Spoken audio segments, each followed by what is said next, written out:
A team of archaeologists at the University of Oregon have found one of North America's oldest human-occupied sites in southern Oregon. For centuries, Oregon has held some of the oldest evidence of humans in the Americas.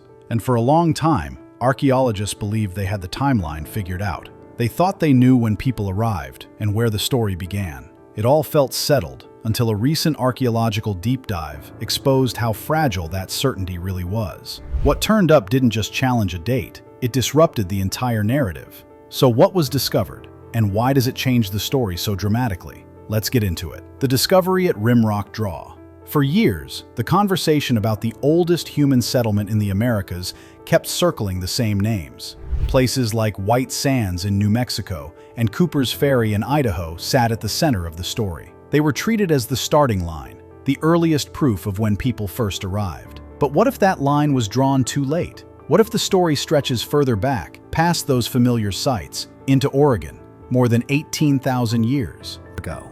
Recent archaeological deep dives now suggest that what we thought we knew about the oldest settlement in the Americas may be wrong. Not slightly off, but fundamentally misaligned. Because what turned up in Oregon doesn't just add another data point, it shifts the entire timeline. How does a place everyone thought they understood suddenly rewrite the opening chapter of human history in the Americas? Keep watching to find out. In 2023, archaeologists from the University of Oregon revealed evidence pointing to the oldest known human settlement in North America at Rimrock Draw Rock Shelter. The site sits in eastern Oregon and had already been on the radar of the university's field archaeology team and the Bureau of Land Management since 2011. This was not a rushed dig or a sudden claim. It was the result of more than a decade of slow, careful excavation. Over those years, the team uncovered a series of finds that started to raise eyebrows. Stone tools, a scraper still carrying traces of bison blood, fragments of camel teeth, remnants of animals that roamed North America long before the landscape looked anything like it does today. Each object on its own was interesting. Together, they began to suggest something much bigger. Radiocarbon dating placed some of these items at roughly 14,900 years old. Adjusted to a calendar scale, that number stretches to about 18,250 years. That single adjustment changes everything. At that point, these objects are no longer just early. They become contenders for the oldest direct evidence of human occupation in North America. Other long-debated sites still matter. Meadowcroft Rock Shelter in Pennsylvania has long challenged the traditional timeline, with testing confirming it is at least 16,000 years old and possibly closer to 19,000 based on charcoal found in a fire pit. At Cooper's Ferry, testing in 2022 placed human activity at around 16,000 years ago. But the Oregon site doesn't just sit among these contenders. Presses past them. The dating process at Rimrock Draw began back in 2012, when archaeologists extracted fragments of camel teeth buried beneath a layer of volcanic ash. That ash came from an eruption of Mount St. Helens, an eruption dated to nearly 15,000 years ago. Anything beneath it had to be older. When radiocarbon dating was performed on the enamel of the teeth, the result landed at 18,250 years. Then came the stone scrapers, found even deeper than the teeth, one still marked with bison blood. That depth mattered. It reinforced the idea that these weren't displaced objects or later contamination. They were where they were supposed to be, sealed in place by time. Patrick O'Grady, who led the excavation, later explained that identifying 15,000-year-old volcanic ash had already been surprising, but seeing 18,000-year-old dates on enamel, with stone tools and flakes below, was something else entirely. That was the moment when the site stopped being intriguing and started being disruptive. For the team, the excitement wasn't just about the age, it was about the consistency. O'Grady emphasized that the results kept lining up. Layer after layer, year after year, the evidence held steady. The site showed preservation across time, stretching from about 7,000 years ago all the way back to roughly 18,000. That kind of continuity is rare. That kind of clarity is hard to argue with. And with that clarity come consequences. If humans were present in Oregon more than 18,000 years ago, then the once dominant Clovis first hypothesis takes another hit. The Clovis model argues that people first entered North and South America around 13,000 to 12,600 years ago, moving through an ice-free corridor in Canada and leaving behind distinctive fluted Clovis points. That theory has already been under pressure. Findings like rimrock draw push it closer to collapse.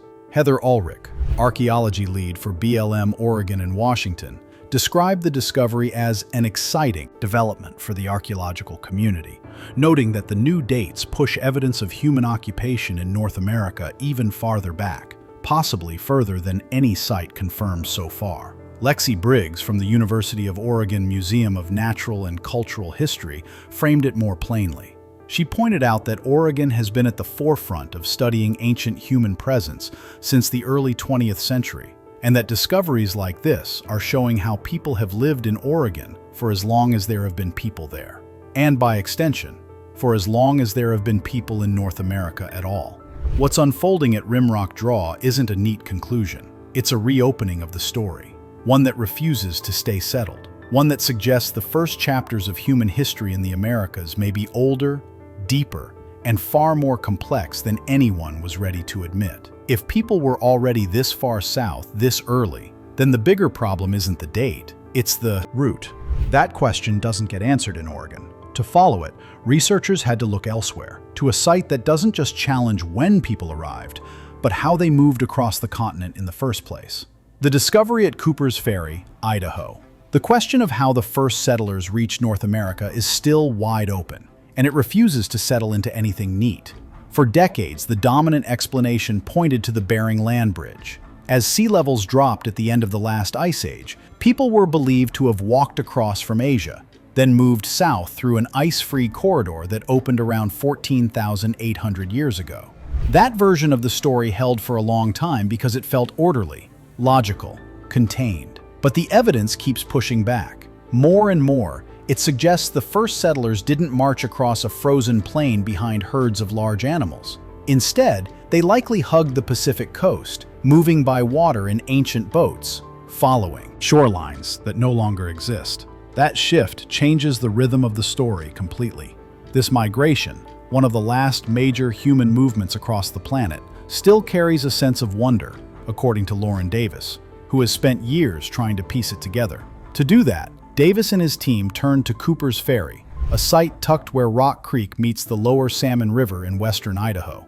The ground there has been telling stories for a long time. First excavated in the 1960s, the site was once an ancient village known as Nipehe, according to oral histories shared by the Nimipu.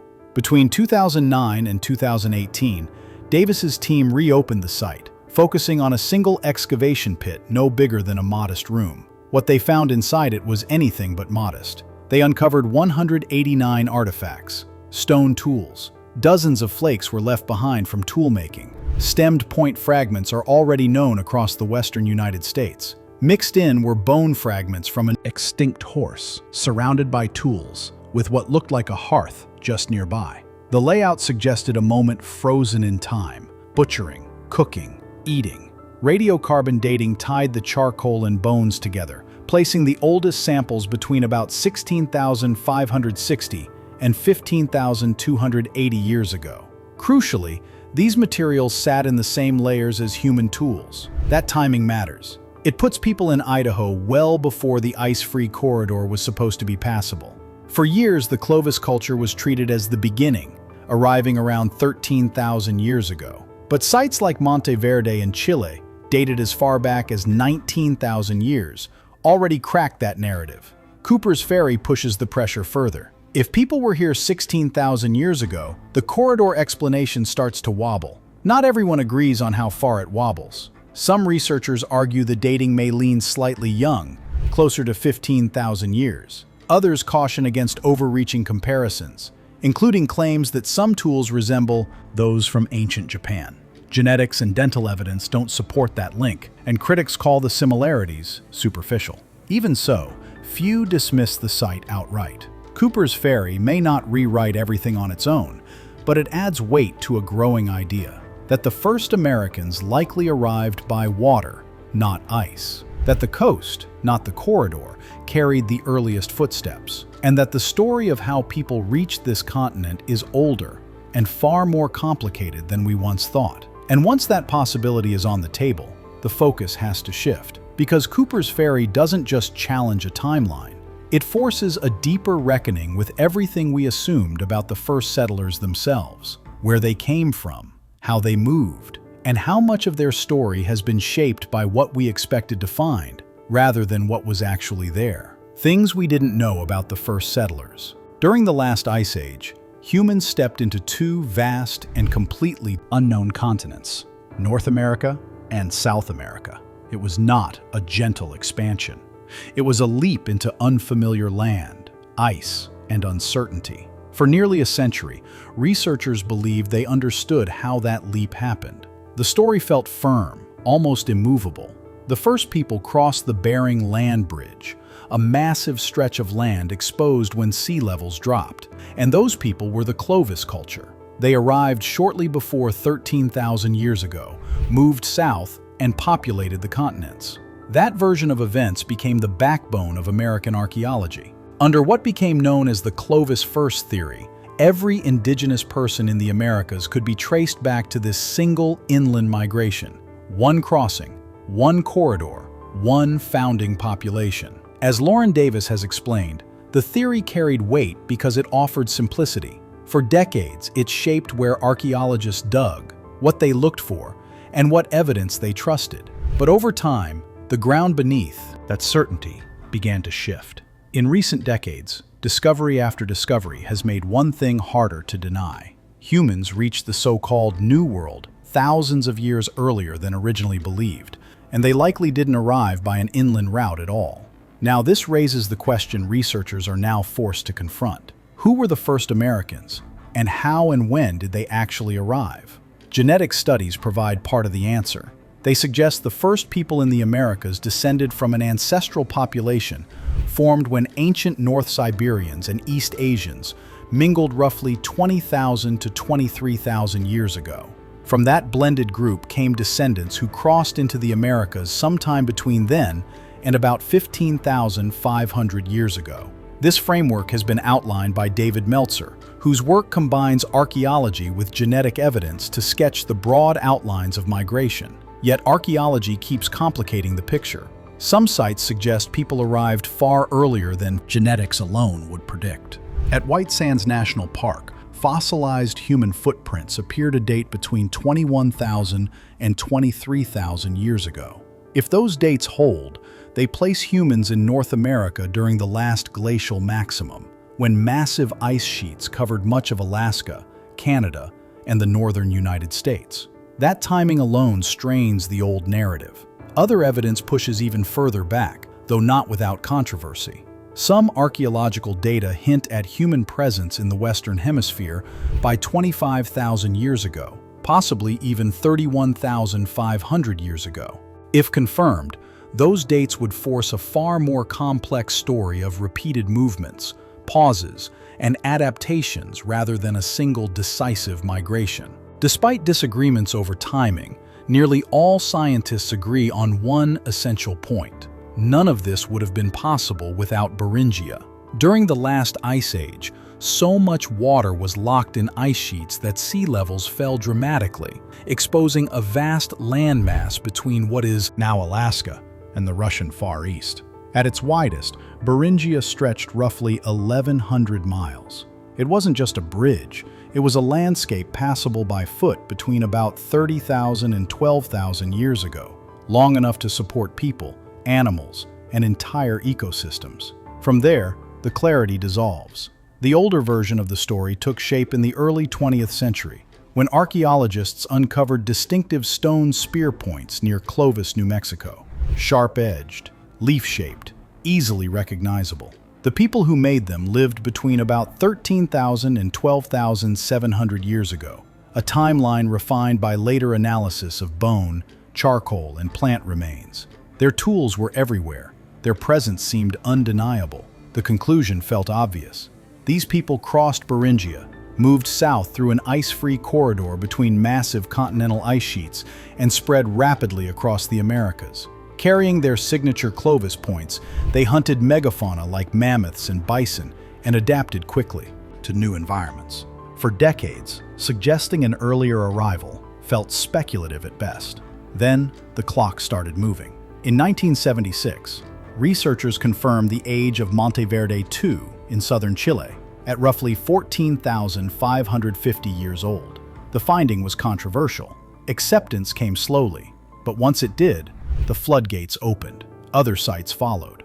Paisley Caves in Oregon revealed human coprolites dating to about 14,500 years ago. Page Ladson in Florida produced stone tools and mastodon bones of similar age. Cooper's Ferry pushed the timeline even further, to around 16,000 years ago. Then came White Sands. The fossilized footprints there, announced in 2021, changed the stakes. If people were walking across what is now New Mexico more than 20,000 years ago, they couldn't have used an ice-free corridor that didn't open until much later. That leaves one option that keeps resurfacing: the Pacific coast. Sites like White Sands and Cooper's Ferry carry enormous implications. Ice-free corridor through North America likely didn't fully open until around 13,800 years ago. If humans were already south of the ice long before that, they had to arrive another way. The most plausible route runs along the coast.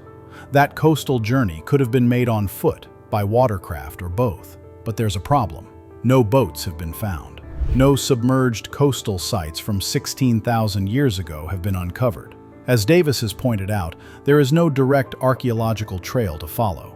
The shoreline those people would have traveled now lies underwater. Still, the idea isn't far-fetched. Humans reached Australia by boat around 50,000 years ago. The capacity for long coastal or open water travel existed. The absence of evidence may simply reflect how difficult it is to preserve and locate sites drowned by rising seas. At the same time, researchers have been able to rule out some of the more dramatic theories. The first Americans were not Pacific Islanders who crossed the open ocean, since migration into Polynesia occurred far later, and genetic evidence shows only distant relationships. Likewise, genetics rules out the Solutrean hypothesis, which proposed that Paleolithic Europeans crossed the Atlantic during the Ice Age. Where archaeology fragments, genetics offers structure. Geneticists tend to paint a more consistent picture because they work from shared datasets and human remains. Studies show that the ancestral population split into a basal American branch around 20,000 to 21,000 years ago. Descendants of this group crossed Beringia and became the first Americans. That basal branch later divided into three groups: a mysterious, unsampled population known only through indirect genetic traces, the ancient Beringians, who left no living descendants, and ancestral Native Americans, whose descendants live today. These groups likely crossed into North America in separate movements. Some never made it past Alaska. The last known ancient Beringian died around 9,000 years ago. Meanwhile, the ancestral Native American lineage split again, producing northern and southern Native American branches. Every known indigenous individual south of Canada belongs to the southern branch, which includes the Clovis people themselves. What researchers still lack is the bridge between genetics and archaeology, especially at White Sands. Finding sites that explain how people were present during the last glacial maximum, yet left genetic signatures that appear later, remains a major challenge. Part of the difficulty lies in preservation. As Edward Joly has noted, most of what ancient people used was perishable: plant fibers, skins, feathers. Those materials survive only in rare conditions, like caves, wetlands, or extreme cold. Another obstacle is mindset. Many archaeologists still hunt primarily for stone tools. But evidence also lives in butchered bones, burnt charcoal, burial sites, and footprints pressed into ancient mud. Researchers like Matthew Bennett argue that the field won't move forward until more attention is paid to these quieter traces. Because the first Americans didn't just leave tools behind, they left paths. And those paths are only now beginning to surface. Do you think more evidence will surface that forces us to rethink everything we believe about the first settlers? Or are we finally close to the truth? Share your thoughts with us in the comments below. Don't forget to like, share, and subscribe. Also, click the next video shown on your screen. You will enjoy it.